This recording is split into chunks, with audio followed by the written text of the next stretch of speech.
श्री सद्गुरु महाराज की जय। श्री सद्गुरु महाराज की जय। श्री सद्गुरु महाराज की जय। वो तीनटा जो वॉल्यूम है ए साइड वाला के हल्का से बढ़ा दियो तो वो तीनटा लाइन है ना। हाँ एक दक्षिण और पश्चिम चलो।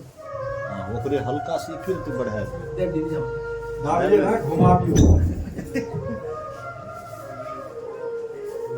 Hello hello hello hello.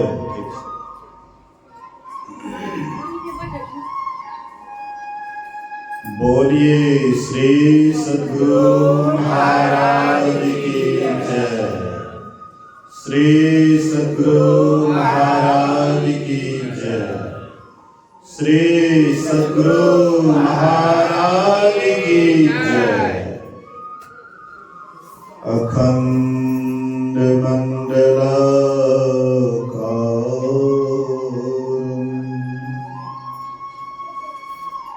व्याप्तं येन चराचरं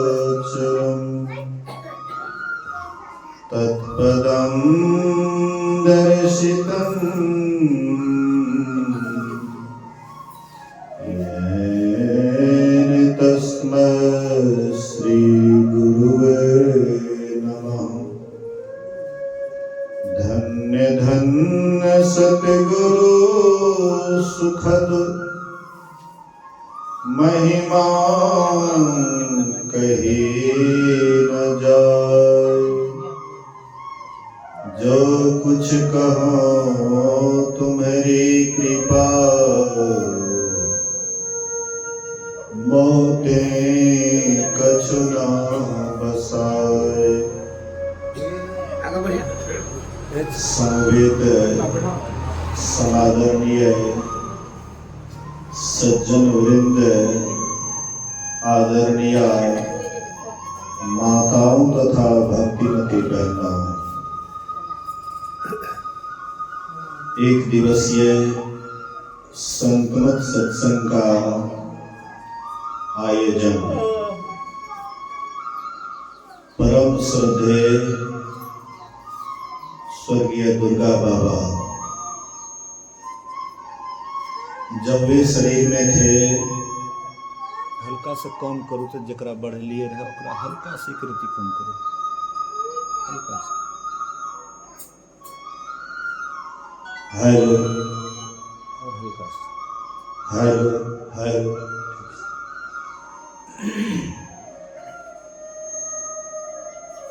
तो पूज्य दुर्गा बाबा अगहन पूर्णिमा अक्सर मनाते थे, मासिक सत्संग करते थे, कई बार ध्यान भी करवाते थे, सत्संग तो करते ही थे। उनके नियमों को आगे बढ़ाने के लिए उनके जो बाल बच्चे हैं, उनके मन में हुआ कि पिताजी सब दिन करते थे अगहन पूर्णिमा, तो करना चाहिए। बहुत अच्छी बात है। धर्म के प्रति अगर आपकी आस्था रहती है तो अधर्म काम कम होता है या नहीं के बराबर होता है। मन तो कुछ न कुछ करते रहता है, मन कुछ न कुछ करते रहता है, लेकिन धर्म वाला कर्म में अगर मन लगा रहता है तो उससे अपकर्म नहीं होता है, अधर्म नहीं होता है। भगवान बुद्ध के समय में विशाखा नाम की एक सेठ पुत्री थी और ये ससुराल में उनके पास में संपत्ति की कमी नहीं थी।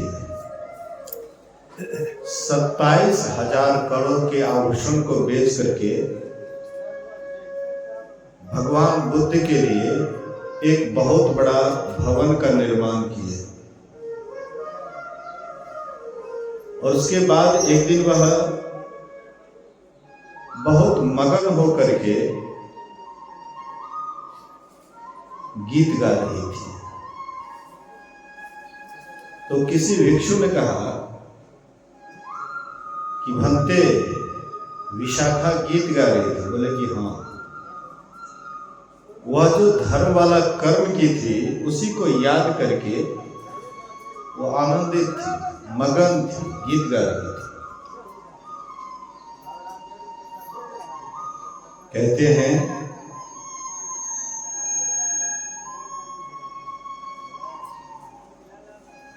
एक देहाती कहावत है, घर में खर्चा कैसे कहते हैं, नहावा नित गावा गीत, ऐसे कुछ है, मन हरखित गावा गीत, घर में खर्चा नहावा नित। हाँ ठीक, मन हरखित गावा गीत। तो मन हरखित कब होता है? जब आप अच्छा कर्म करते हैं, सुंदर कर्म करते हैं, तो मन आपका हर्षित रहता है। हरखित एक मतलब देहाती भाषा है, लेकिन हर्षित, हाँ, खुशी, उल्लास, आनंदित। मन ऐसा कब रहता है? जब आप अच्छा कर्म करते हैं, शुभ कर्म करते हैं। शुभ कर्म नहीं करते हैं तो अशुभ में तो मन रहेगा ही, मन का स्वभाव है। अगर इसको शुभ में रखिए तो ठीक, नहीं तो अशुभ में रहने करेगा, इसका स्वभाव ही है अशुभ में रहना। तो इसको शुभ कर्म में लगा करके रखते हैं तो इससे अशुभ कर्म नहीं होता है, आनंदित रहते, हर्षित रहते। ऐसे ये लोग भी अपने पिता के काम को आगे बढ़ा रहे हैं, हर्षित हैं, आनंदित हैं। अभी हम लोग रामचरितमानस से सुन रहे थे, नर्तन सम नहीं कवनियु देही, जीव चराचर जांचत जेही। मनुष्य शरीर के समान और दूसरा कोई शरीर नहीं है। प्रत्येक जीव मनुष्य शरीर चाहता है। जीव को छोड़ दीजिए, प्रत्येक जीव मानव शरीर चाहता है, लेकिन जो उच्च कोटि के देवता हैं, जिसकी हम लोग दिन रात पूजा करते हैं ना, जो हम लोग जिसकी पूजा करते हैं, वे भी मानव शरीर के लिए तरसते हैं, वे भी मानव शरीर चाहते हैं। कुल देवता होता है ना, हाँ, कुल देवी, कुल देवता। कुल देवता जिसको हम पूजते हैं, वे भी मानव शरीर के लिए तरसते हैं, क्योंकि इस शरीर में नरक, स्वर्ग, अपवर्ग, निशेनी, ज्ञान, विराग, भक्ति, सुख देनी। इसी शरीर में नरक का भी दरवाजा है, स्वर्ग का भी दरवाजा है, और मोक्ष तक जाने के लिए भी दरवाजा है, सीढ़ी है। और कोई दूसरा शरीर ऐसा है नरक में जाने के लिए भी 3 दरवाजा खुला है, नरक का दरवाजा, स्वर्ग का दरवाजा, मोक्ष का दरवाजा। देव शरीर में केवल स्वर्ग का दरवाजा है न, देव शरीर में वहां पर क्या है? स्वर्ग नहीं। देवी देवता स्वर्ग में रहते हैं न, वहां पर सुख सुविधा भरा हुआ है। स्वर्ग में सुख सुविधा भरा हुआ है। अब पृथ्वी पर का स्वर्ग अगर खोजिए तो अमेरिका, पृथ्वी पर का स्वर्ग। उधर हिमालय तरफ किधर है स्वर्ग पता नहीं। हिमालय मतलब स्वर्ग यात्रा कर रहे थे, स्वर्गारोहण पर्व में युधिष्ठिर जी महाराज तो हिमालय की तरफ गए थे हिमालय की तरफ गए थे। वहीं पर बहुत देवी देवता का दर्शन होता है। जो हिमालय यात्रा करते हैं, जिसका मन पवित्र होता है, मन साफ सुथरा होता है, तो देवी देवता ऋषि मुनि का भी दर्शन उसको होता है। बहुत ऐसे उदाहरण भी है। एक सत्य कथा में हमने पढ़ा था,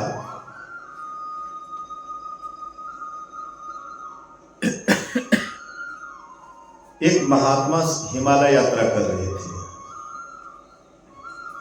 हिमालय यात्रा कर रहे थे तो यात्रा करते करते एक जिद्दी महात्मा होता है, दुख सुख जो भी होता है ठान लेता, हमको जाना है, मरेंगे जिएंगे, जो अपने प्राण को न्यौछावर कर देता है कि जाने भगवान परमात्मा जाने, जो होगा होगा, लेकिन हमको चलना है। तो जो जान न्यौछावर कर देता वही उधर यात्रा कर पाता है। बहुत कठिन यात्रा है। पांचों भाई जब चले तो रास्ते में सबका शरीर छूट गया ना, इतना कठिनाई को झेलते हुए अंत में सबसे पहले द्रौपदी गिरी, उसके बाद नकुल, सहदेव, अर्जुन, भीम और युधिष्ठिर के लिए रथ आया। तो उधर यात्रा कर रहे थे। तो यात्रा करते करते जो अपने प्राण को परमात्मा के लिए न्यौछावर कर देते हैं कि प्राण बचे या जाए, लेकिन हमको चलना है तो चलना है। हिमालय यात्रा, तो हिमालय यात्रा महात्मा बहुत आगे बढ़ गए। हिमालय यात्रा करते करते एक ब्रह्मचारी से भेंट हो जाती है। ब्रह्मचारी जी से भेंट हो जाती है, दोनों परिचय हुआ, कैसे क्या, कहाँ रहते हैं। ये कहते हैं कि हम तो रहते थे उधर, हिमालय यात्रा करने के लिए आए हैं। बोले कि खाते हो क्या? बोले कोई सुविधा नहीं। बोले कि मैं तुमको कुछ जड़ी बूटी बतला देता हूँ, वो खाओगे तो 7 दिन तक भूख नहीं लगेगा। उसको बता दिए। उसके बाद बोले कि हमारे गुरुजी के पास चलो। गुरुजी के पास ले गए। 100 बरस से जो आंख बंद किए थे, आंखें बंद था। बोले कि 100 बरस से हमारे गुरुजी जो आंख बंद किए हैं तभी से ध्याने में है, समाधि में है। आश्चर्य लगा, 100 बरस, 100 बरस में तो लोग मर जाता है, आई जो बैठे हैं 100 वर्ष तक बैठले हैं। बोले कि चलो मैं तुमको अद्भुत दर्शन कराता हूं, ऋषियों का अद्भुत दर्शन कराता हूं। एक गुफा था, उसके ऊपर पत्थर रखा हुआ था। पत्थर को योग सिद्धि से समझिए, जो समझिए उसको धक्का दे करके हटा दिए। बोले कि चलो, अंदर ले गए। मुंह पर भी पत्थर था, वह भी हटा दिया। अंदर गए।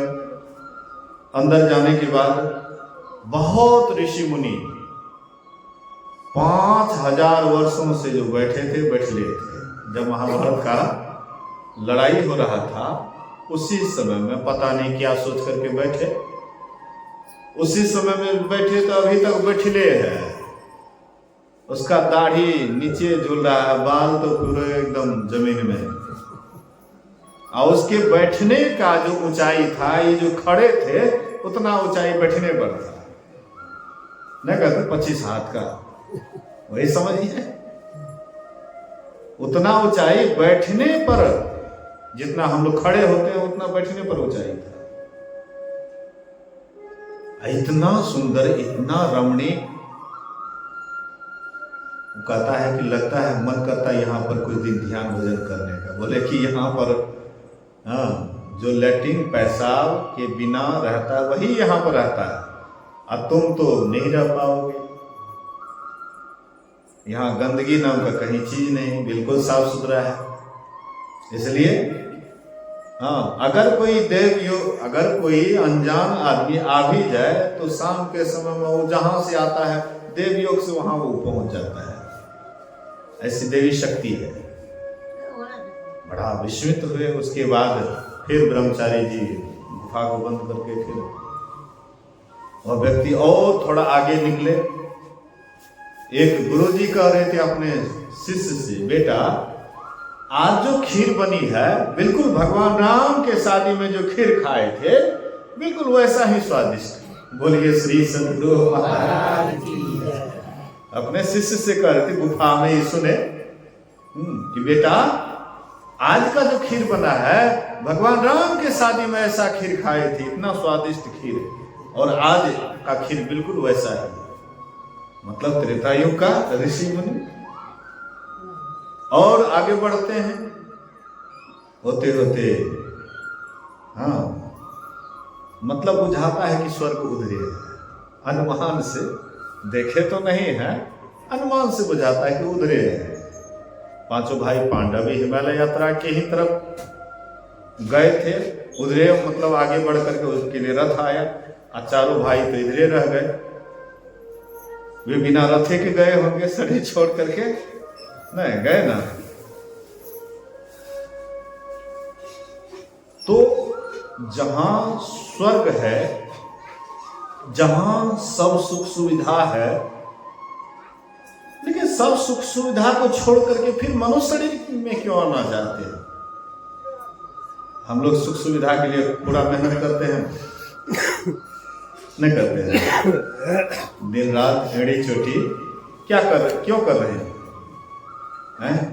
महात्मा हो या गृहस्थ,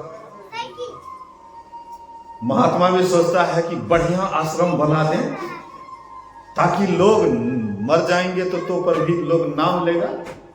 वेदानंद बाबा का है, जोगानंद बाबा का है, चतुरानंद बाबा का है, एकदम सब दम लगाए हुए हैं।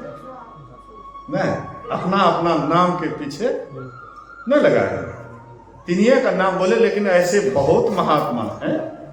मेरा भी नाम उसी में ले लीजिए। बोलिए श्री सद्गुरु। मन में होता है, महात्मा के मन में होता है कि बढ़िया से बढ़िया आश्रम बने ताकि मरने के बाद भी मेरा नाम रहेगा। तो नाम के पीछे हम आप जा रहे हैं, धन के पीछे, बढ़िया घर के पीछे, सुविधा खोज रहे हैं हम आप। मतलब सार रूप में अगर देखा जाए तो हम लोग कौन सी के पीछे भाग रहे हैं? सुख सुविधा के पीछे। संसार में सुख सुविधा हो, अच्छा मकान हो, अच्छा व्यवस्था, अच्छी व्यवस्था हो, सब कुछ अच्छा चाहते हैं। अच्छाई के पीछे सब आदमी जा रहे हैं, लेकिन जो अच्छे जगह में है वो मनुष्य शरीर के लिए तरस रहे हैं। ये कैसी बात है? न है? विचारने बात है कि नहीं? थोड़ा सोचिए कि हम आप मानव शरीर में सुख सुविधा की ओर दौड़ लगा रहे हैं, और जो सुख सुविधा में है वो दौड़ लगा करके फिर मनुष्य शरीर में आना चाह रहे हैं। अमेरिका वाले धन के ढेरी पर बैठ करके देख लिए यहां पर भी सुख नहीं है, जो सुख ढूंढ रहा था यहां पर भी नहीं है। तो अमेरिका वाले कहां जाता है सुख के खोज में? यही भारत। अब भारत वाला अमेरिका, अरे शरीर से नहीं जाता, लेकिन मन तो है कि अमेरिका जैसे हमारी भी व्यवस्था हो। न है मन? अमेरिका का नकल करते हैं कि नहीं करते हैं? अमेरिका में धनी देश का नकल करते हैं कि वह सुख सुविधा जो अमेरिका में है हमारे पास हो। अमेरिका वाले वो ढेरी पर बैठ करके देख लिए कि भाई यहाँ पर कोई सुख नहीं है, धन संपत्ति में कोई सुख नहीं है। अब क्या किया जाए? तो भारत आते हैं, और उनके अंदर तब धन की इच्छा नहीं होती है। हम आपके अंदर जो धन की इच्छा है, हम आपके अंदर धनी होने की जो चाहना है, उनके अंदर वो चाह खत्म है। केवल उसके अंदर एक ही चाह है कि वैसा सुख मिले जिसके बाद दुख ना हो, वैसा सुख मिले जिसके बाद दुख ना हो। लेकिन यहां पर तो सुख दुख लगा रहता है, कितना धन हो जाए, कितना सुख सुविधा बढ़ जाए, लेकिन ये सुख दुख तो लगा ही रहता है। क्या धनी आदमी को रोग नहीं होता है? बीमारी नहीं होती है धनी आदमी को? सबसे अधिक। बोलिए श्री सद्गुरु महाराज की जय। स्वामी चतुरानंद जी महाराज कभी कभी कहते हैं कि बीमारी भी स्वागत खोजता है, आदर खोजता है। तो धनियों की यहां बेसी उसको आदर मिलता है। धनी की यहां बीमारी को बेसी आदर मिलता है। आदर कौन नहीं चाहता है? बोलिए तो।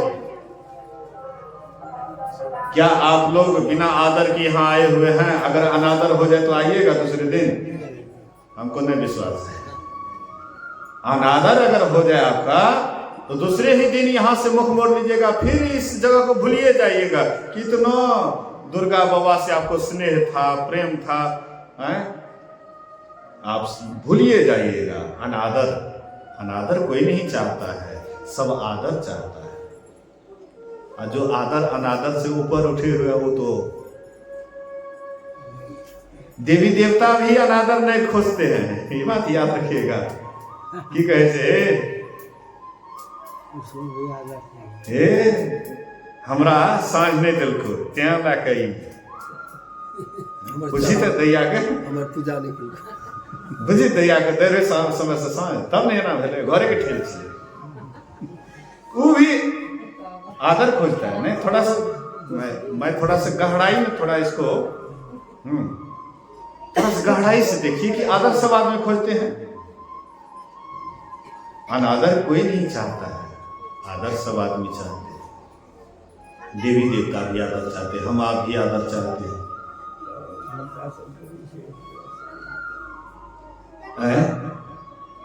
तो बीमारी को भी आदर चाहिए, रोग को भी आदर चाहिए। तो धनी आदमी को होता है तो यहां से सीधे गया दिल्ली एम्स, वहां पर देखे कि नहीं होने वाला है, पैसा है, चले गए अमेरिका। बेचारा बीमारी कहां से कहां उसको घुमा करके कहां कहां घुमा दी, बोलिए तो। सीधे यहां से राजधानी दिल्ली और दिल्ली से सीधे ट्रांसफर हो गए कहां, अमेरिका। आदर खोजता है, सब आदमी आदर चाहता है। गरीब आदमी को थोड़ा बीमारी हो गया, चलो कहाँ जाएंगे, थोड़ा बहुत टेबलेट खा लिया उसको रोकथाम के लिए, जानता है कि इसका इलाज नहीं होगा, बस अंठा देता है। लेकिन पैसा वाला मानेगा थोड़े, भरसक प्रयास करता है, कोशिश करता है। तो कहने का आशय है, मतलब है, हाँ, संत महापुरुष कहते हैं ये मानव शरीर के लिए देवी देवता तरसते हैं। ये शरीर में ही 3 दरवाजा है, हाँ, नरक जाने का दरवाजा, स्वर्ग जाने का दरवाजा और मोक्ष में जाने का दरवाजा। अब हम लोग जाना किधर चाहते हैं, हम लोग विचार करें कि जाना किधर चाहते हैं। किसी से पूछिए नरक चाहिए नरक चाहिए, कितना आदमी कहने वाले हैं हाँ बाबा हमको नरक चाहिए। हाँ, 1% नरक कोई नहीं चाहता है, गरीबी कोई नहीं चाहता, दरिद्र कोई होना नहीं चाहता है, सब आदमी धनी होना चाहता है। धनी मतलब स्वर्ग। आपसे पूछेंगे कि आपको स्वर्ग चाहिए, तो आप रामचरितमानस को पढ़े होंगे, भगवान राम के वचन को, आप कहिएगा नहीं बाबा हमारा स्वर्ग नहीं चाहिए। भगवान राम के वचन में है ना, ए तन कर फल विषय न भाई, स्वर्ग और स्वर्ग अंत दुखदाई। स्वर्ग अंत में दुख देने वाला है। पढ़ करके हम बोल जाते हैं, सत्संगी जो थोड़ा गहरा में है, जो ऊपर ऊपर है तो वो तो सीधे स्वर्ग को चयन करता है, लेकिन जो थोड़ा इस पर चिंतन किए मनन किए वो कहता है कि न स्वर्ग नहीं चाहिए, मोक्ष चाहिए। लेकिन आप किधर जा रहे हैं, थोड़ा सा अपने ख्याल को देखिए तो। धन के पीछे जा रहे हैं, पद के पीछे जा रहे हैं, नाम के पीछे जा रहे हैं, अब किधर जा रहे हैं, मोक्ष में जा रहे हैं। मोटका शरीर लेकर के मोक्ष में जाइएगा, नाम गाम लेकर के क्या है मोक्ष वाला, इतना मतलब जो है मोटा रास्ता है। मोटका रास्ता होता तो सब ये मोटका मोटका शरीर लेकर के चले जाते है जाने वाला। मोक्ष में जाने का नाम वाला, नाम के पीछे आप दौड़ लगा रहे हैं, नाम के पीछे दौड़ लगाने पर मोक्ष में नहीं जा सकते। हाँ, आप मोक्ष में जाना चाहते हैं तो आप धन के पीछे दौड़ लगा रहे हैं, आप मोक्ष में नहीं जा सकते। आप पद के पीछे दौड़ लगा रहे हैं, आप मोक्ष नहीं चाहते हैं, लेकिन मुंह से कहते हैं हमको मोक्ष चाहिए। नहीं, मुंह से तो सब आदमी कहते हैं हमको मुक्ति चाहिए, हैं, मोक्ष चाहिए, लेकिन व्यवहार में उतर जाना कि हमको मोक्ष चाहिए, एक बार जानते हैं, बोलिए श्री सद्गुरु महाराज की जय। ध्रुव के संबंध में थोड़ा सा सुन लीजिए। ध्रुव जी महाराज को सौतेली माँ मारती है थप्पड़। जब पिता के गोद में बैठने गए तो सौतेली माँ थप्पड़ मार करके उतार देती है और कहती है बहुत शौक है तुम्हें पिता के गोद में बैठने का, तो जाकर के तपस्या करो, और तपस्या करके जब मेरे गर्भ से जन्म लोगे तभी तुम पिता के गोद में बैठने का अधिकारी बनोगे। वैसे नहीं। तो ध्रुव को लग जाता है, हाँ, राजगद्दी से उतारे, पिता के गोद से उतारे, लग जाता है। माँ के पास गए रोते हुए, माँ कहती है क्या हुआ? तो बोले कि छोटी माँ मारी हमको, और बोले कि ऐसे ऐसे तुम पिता के गोद में बैठना चाहते हो तो जाकर के तपस्या करो, और तपस्या करके तब जो मेरे गर्भ से जन्म लोगे तभी पिता के गोद में बैठने का अधिकारी बनोगे। तो माँ, उसकी माँ जानती थी, सुनीति जानती थी कि राजा उत्तानपाद राजा सुरुचि से ही अधिक प्रेम करते हैं, उनके ही इशारे पर चलते हैं, इसीलिए मैं कुछ कहूंगी तो हमारा कुछ नहीं चलेगा, इसलिए बेटा जाओ। छोटी माँ ठीक है कहा, जाओ और तपस्या करके इस पिता के गोद में, अरे उस पिता के गोद में बैठ जाना जहां से उतरना नहीं पड़ता है। हाँ, ध्रुव जी महाराज चल दिए, रास्ते में नारद बाबा मिल गए। नारद बाबा कहते कहाँ जा रहे हो ध्रुव? बोले तपस्या करने। मरी 5 वर्ष का उम्र, ये तपस्या, ये कोई उम्र है तपस्या करने का? अरे जाओ, अभी ऐसे ही घर परिवार में झगड़ा लड़ाई होता है, इस सब दिमाग को मत रखो, हाँ जाओ। तो ध्रुव जी कहते हैं कि अरे ये बात क्या कह रहे हैं आप ऋषि होकर के? रन में वन में व्याधि में वृथा डरहु जनि कोय, अजौ सहाय जननी जठर सो प्रभु गए कि सोए। जो रन में वन में व्याधि में हर हमेशा परमात्मा रक्षा किए, वे परमात्मा भी सो गए क्या? ये हमारी रक्षा नहीं करेंगे? बोले कि बच्चा तो लगता बड़ा होनहार है, तो जुक्ति जानता है तो नहीं जानते हैं, तो बिना जुक्ति का कैसे काम चलेगा? जुक्ति करे तो सहजे करे। बोले कि आपसे बढ़ करके कौन जुक्ति बताने वाला होगा, अभी बता दीजिए। उसको बता दिए, जा करके किए तपस्या, और तपस्या करके जब भगवान का दर्शन हुआ, नहीं भगवान का दर्शन हुआ, भगवान कहते वरदान मांगो, मैं तुम्हारी तपस्या से खुश हूं, प्रसन्न हूं, वरदान मांगो। तो ध्रुव जी महाराज क्या बोले? आप अपनी भक्ति दे दीजिए। मुंह से क्या बोले? आप अपनी भक्ति दे दीजिए। आप मन में क्या था? क्या भगवान है उसको आप ठग लीजिएगा? हैं? भगवान को ठग लीजिएगा? मन में क्या है और मुंह में क्या है भगवान नहीं जानते हैं। मुंह से बोले कि आप अपनी भक्ति दीजिए, और मन में था कि हमें राज्य मिले। भगवान जान गए कि तुमको राज्य से निकाला है, इसलिए तुम्हारे अंदर राज्य की कामना है, राज्य की इच्छा है, इसलिए तुम जाओ अभी राजा बनो, राज्य करो। तो हम आप जो बोलते हैं मुंह से कि हमको स्वर्ग नहीं चाहिए, ध्रुव जी महाराज की तरह हम भगवान को ठगना चाहते हैं ना। जा रहे हैं, दौड़ लगा रहे हैं सुखे के पीछे, दौड़ लगा रहे हैं धने के पीछे, नामे के पीछे। सत्संगी हो या साधु हो, हाँ कोई बिरला है, सत्संगियों में कोई बिरला है, साधुओं में कोई बिरला है जो नाम के पीछे नहीं दौड़ रहा है, हाँ न पद के पीछे, उसको केवल मोक्ष चाहिए। और जिसको मोक्ष चाहिए उसको सत्संग ध्यान ही सबसे मूल उसके जीवन का आधार है। जिसको मोक्ष चाहिए उसके जीवन का मूल आधार सत्संग ध्यान ही है। और उसको नहीं सोचता है कि आश्रम कैसा हो, घर कैसा हो, कैसी व्यवस्था हो, किस तरह की सुविधा हो, उस पर उसका दिमाग नहीं लगता है। वो रास्ता इतना महीन है, ये सब दिमाग लगाने वाला उधर जाइए नहीं सकता है।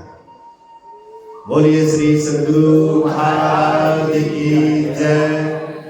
समर्थ रामदास जी महाराज का नाम सुने होंगे, बड़े अच्छे महापुरुष हुए। उनका शिष्य सत्संग के बीच में प्रवचन के क्रम में बोले कि मोक्ष का रास्ता बहुत महीन है, बहुत सूक्ष्म है, और उस रास्ते से जो चलते हैं उनको परमात्मा का साक्षात्कार होता है, दर्शन होता है।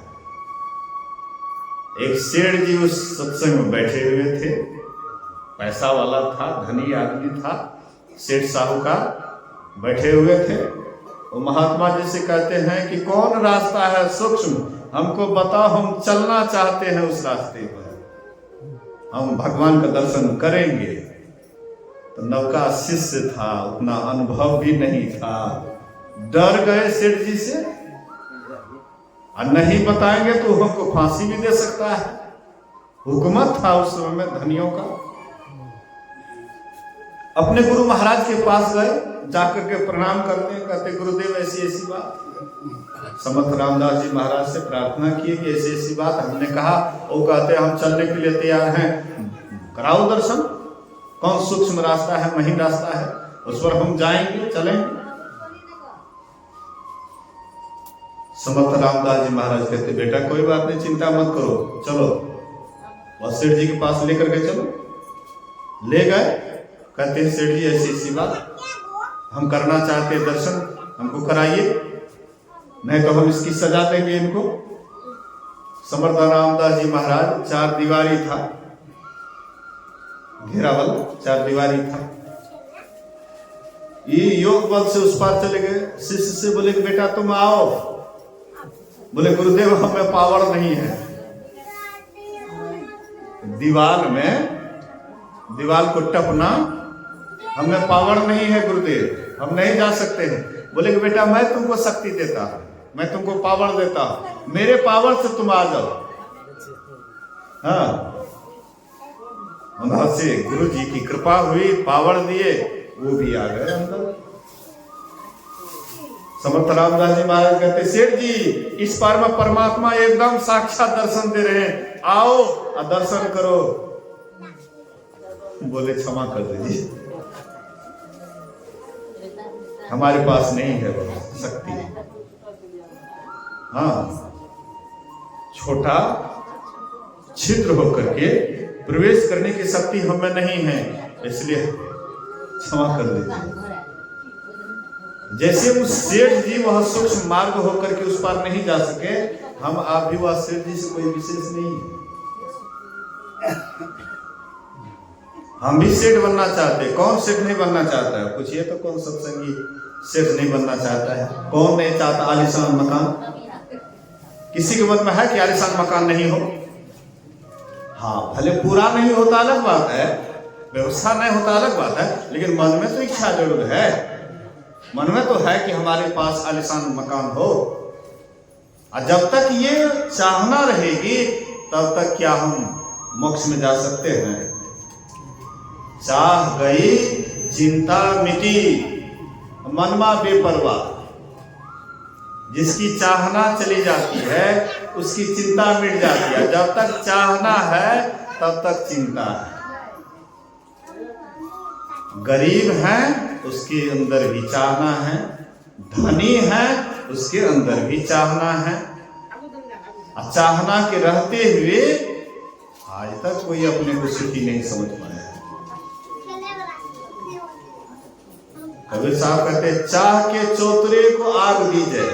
अगर मोक्ष पाना चाहते हो, मुक्ति पाना चाहते हो, परमात्मा का दर्शन करना चाहते हो, मोक्ष में जाना चाहते हो, तो चाह को ही पहले समाप्त करो, तब उस रास्ते पर चलो। चाहना को ही खत्म करो। आप कहिएगा कि बाबा तो हम कमाएंगे नहीं, कमाना छोड़ दें, हाथ पर हाथ देकर के बैठ जाएं।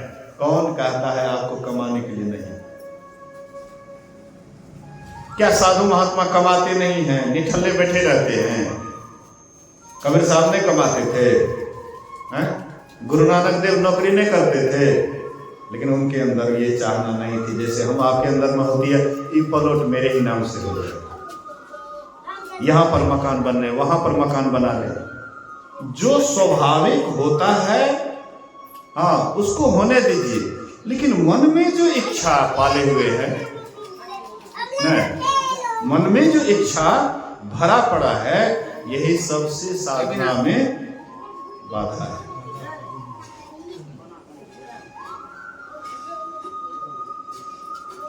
एक वर वधू शादी होकर के आ रहे थे, संजोग से स्टेशन पर बारात भी साथ में था। स्टेशन पर उतरे, सोचे कि हम लोग तो कहीं बाहरों में रह जाएंगे, लेकिन वर वधू है, रात्रि बितौला है, सुहाग रात है, इनको तो कम से कम एक कमरा चाहिए, हम लोग जहां तहां भी रह जाएंगे, लेकिन इनके लिए कमरा चाहिए। तो वहां से कह सुन करके, बहुत निवेदन करके, रुपया विशेष दे करके कम से कम लड़का वर वधू के लिए कमरा लिए। सुहाग रात है, इधर बाराती लोग अपना इधर सोए हुए हैं, और उधर दोनों में बातचीत होने लग जाती है, दोनों पति पत्नी वर वधू में बातचीत होती है। वर कहता है कि अच्छा बोलो तो हम दोनों के संजोग से अगर संतान होगा, लड़का होगा, तो हम क्या करेंगे उसको? बोले कि आप ही बोलिए कि दोनों के संजोग से लड़का होगा तो आप क्या कीजिएगा, आप ही बोलिए। बोले तो मैं सोचता हूं कि उसको बढ़िया से पढ़ा लिखा करके बहुत बड़ा इंजीनियर बनाऊंगा, ढेर पैसा कमाएगा, बड़ा इंजीनियर, ढेर पैसा कमाएगा। तुम क्या चाहती है? बोले कि देखिए मैं तो चाहती हूं कि इंजीनियर तो बनेगा, पैसा तो कमाएगा, लेकिन डॉक्टर में भी आजकल कम पैसा नहीं है, लेकिन भलाई भी होगा, साथ साथ भलाई भी लोगों का होगा। तो मैं चाहती हूं कि वे डॉक्टर बने, थोड़ा कमो पैसा हो, लेकिन लोगों का भलाई हो। लेकिन नहीं, इंजीनियर दिमाग तेज होता है, ढेर पैसा कमाएगा, इसलिए इंजीनियर बनाऊंगा। वो कहते नहीं डॉक्टर बनाएंगे। अब दोनों में बकझक शुरू। अब बकझक इतना बढ़ गया कि होते होते लड़का के मन में होता है कि आज ही शादी का दिन, सुहाग रात, आज ही से बात काटने लगी है, मारे थप्पड़ जोर से। अब लड़की भूत भविष्य को सोचने लगी कि काश आज सुहाग रात थी, कम से कम आज तो इनको हाथ नहीं चलाना चाहिए, लेकिन आज ही हाथ चला दिए, इसके साथ में इतना लंबा जीवन कैसे कटेगा, इतना लंबा जीवन इनके साथ कैसे कटेगा, ये सुहागी रात में मार दिए। अब पूरा बुआ बुआ करके रोने लग जाती है, आंख से पूरा आंसू बहाने लग जाती है। उधर बाराती लोग सोचते अरे सुहाग रात है, इस तरह से रोना धोना। दरवाजा खटखटाए, भाई क्या बात है, दरवाजा खोलो। दरवाजा खोलते हैं, क्या बात है, तुम लोग काहे झगड़ा करते हो? बोले कि ये देखिए अभी से बात काटने लगी है, मैंने कहा कि लड़का को इंजीनियर बनाऊंगा, यही कहती है डॉक्टर बनाऊंगी, अभी से बात काटने लगी है, आगे चल करके क्या करेगी? लड़की बोल तो नहीं सकती, लेकिन मने मन कहती थी आज हमको सुहागी रात में मार दिए, आगे कैसे इसके साथ जीवन कैसे कटेगा? सब आदमी अवाक है, किसी के मुंह से कुछ नहीं निकल रहा। एक बुजुर्ग आदमी, बुद्धिमान बुजुर्ग आदमी आगे बढ़ते हैं, कहते हैं भाई देखो बात तो तुम्हारा सही है, तुम कहते हो इंजीनियर बनाऊंगा, ये कहती है डॉक्टर बनाऊंगी, कम से कम लड़का को कभी पूछा क्या बनना चाहता है, और उसका मन हो कि डॉक्टर इंजीनियर नहीं बन करके कुछ और ही बने, साइंटिस्ट ही बने या और कुछ बने, उससे पूछा, पहले उससे भी तो पूछ लो क्या चाहता है। बोले कि अभी तो सुहागी रात है। बच्चा हुआ नहीं, अब मारपीट शुरू।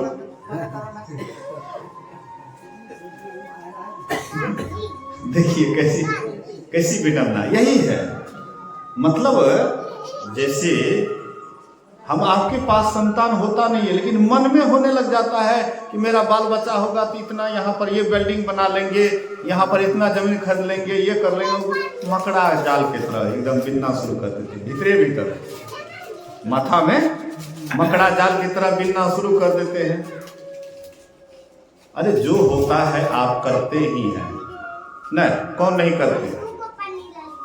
मेहनत सब आदमी करते हैं ना, कुली दिन रात 24 घंटा मेहनत करते हैं, नहीं करते हैं? हम आप भी करते हैं। मेहनत करना कोई गुनाह नहीं है, मेहनत करना गुनाह नहीं है, लेकिन अंदर अंदर जो भीतरे भीतर मकड़ा का जाल जो बीन रहे हैं, यही सबसे बड़का गुनाह है। मकड़ा क्या करता है? जाल बीनता है, धीरे धीरे उसी में फंस जाता है, एक दिन उसी का प्राण अंत हो जाता है जाले में। वही हाल हम लोगों का भी होता है, मकड़ा की तरह जीवन। हाँ, भीतरे भीतर गुनाह भाग करते करते बहुत चीज बना लेते हैं। काम सब आदमी करते हैं, लेकिन कोई इच्छा सहित करते हैं और कोई इच्छा रहित करते हैं। नहीं, कोई इच्छा के साथ करते हैं और कोई बिना इच्छा के करते हैं, लेकिन काम दोनों करते हैं। भगवान बुद्ध काम नहीं करते थे, गुरु महाराज जी काम नहीं करते थे, हाथ में ठेला दिखाते थे बुढ़ारी में कि देखो हमने मेहनत किया, खुरपी चलाई है, हाँ पसनी चलाया है, हाँ कुदाली चलाया है, देखो हाथ में ठेला। हम आप मेहनत नहीं करते, हम वो मेहनत करते, उतना दूर से आए बिना मेहनत का, इतना ठंडी में उतना दूर से जो आए बिना मेहनत का। अभी जो यहाँ समाप्त होगा उसके बाद जो जाएंगे बिना मेहनत का। गाड़ी चलाने में कोई दिक्कत नहीं है, 50 किलोमीटर चलना क्या ये मेहनत नहीं है?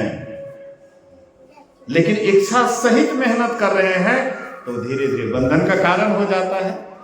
इच्छा रहित मेहनत करते हैं तो निर्बंध दशा में चले जाते हैं। तो हम लोग बंधन चाहते हैं कि निर्बंध चाहते हैं? बंधन के ऊपर दौड़ रहे हैं तो स्वर्ग के तरफ दौड़ रहे हैं, निर्बंध की तरफ दौड़ रहे हैं तो मोक्ष की तरफ जा रहे हैं। इसलिए हम लोग किधर जाना चाहते हैं? मोक्ष में जाना चाहते हैं या स्वर्ग में जाना चाहते हैं या नरक में जाना चाहते हैं?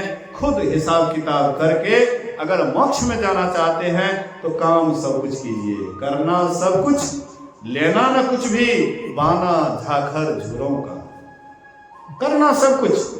कोई काम करने में सकुचाना मत। हमने सुना है कि व्यासदेव के एक महात्मा जी शौचालय जाते थे साफ करने के लिए। लोगों ने पूछा ऐसा क्यों करते, इतने बड़े महात्मा होकर ऐसा क्यों? बोले कि अहंकार इससे खत्म होता है। हम आप कहेंगे अरे महात्मा होकर के शौचालय साफ, लोग देखेंगे क्या कहेंगे? दादू दयाल जी महाराज रास्ते में मिले थे ना, हैं झाड़ू लगा रहे थे दादू दयाल जी महाराज, हैं कौन था? दर्शन के लिए आ रहे थे रज्जब, नहीं रज्जब आ रहे थे दर्शन के लिए। उसी के माथे पर माथा छिला हुआ था, ऊपर से 2-3 बार ऐसे रहेगी। अरे दादू दयाल का आश्रम जाना है, कहाँ है? कहते इधरे से चले जाइए। देखिए इतने बड़े महान आदमी झाड़ू लगा रहे थे, उसी के माथा पर ठुकते हुए कहते हैं दादू दयाल महाराज का कहाँ है आश्रम? बोले किसी रास्ते से, और शॉर्टकट आश्रम से रास्ता से चले गए। अब बस वहां पर जाकर के विराजमान हो गए। उधर से रज्जब आता है तो देख करके चकित हो गया, अरे ये क्या? जिसको हम ठोकर मारे थे और देखिए सिंहासन पर बैठा हुआ। लज्जित हो गए, प्रणाम करते हैं। गलती हो गई, कोई गलती नहीं हुई, कोई गलती नहीं हुई। हाँ 2-4 रुपया का हंडी खरीदता है मिट्टी का, उसको भी ठोक बजा करके खरीदता है। और तुम तो मेरे पास जीवन बनाने के लिए आए हो, इसलिए 2-4 कोड़े मार दिया तो क्या हो गया? देखिए संत महापुरुष वे भी करते हैं काम हम भी करते हैं, लेकिन उनके अंदर कोई चाहना नहीं होती है, हम आपके अंदर चाहना होती है, इसलिए वे मुक्त हो जाते हैं, हम लोग बंधन में चले जाते हैं। इसलिए निर्बंध दशा को पाने के लिए साधन धाम मोक्ष कर द्वारा पाई निधि परलोक सवारा, ये सारे साधनों का धाम है, मोक्ष का द्वार है। इसको पा करके साधन भजन करके जो काम करने के लिए मानव शरीर मिला है वह काम करके यह जीवन को सार्थक और सफल करें। इसी से हमारा जीवन सार्थक सफल होगा। इसी वचन के साथ बोलिए श्री सद्गुरु महाराज की जय।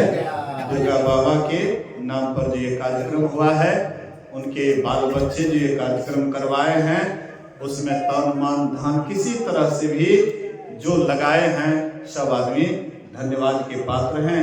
आप सत्संगी लोग भी उनके नाम पर जो आए हैं, आप लोगों को भी गुरु महाराज जी की ओर से बहुत बहुत धन्यवाद। इसी शुभ वचन के साथ बोलिए श्री सद्गुरु महाराज की जय।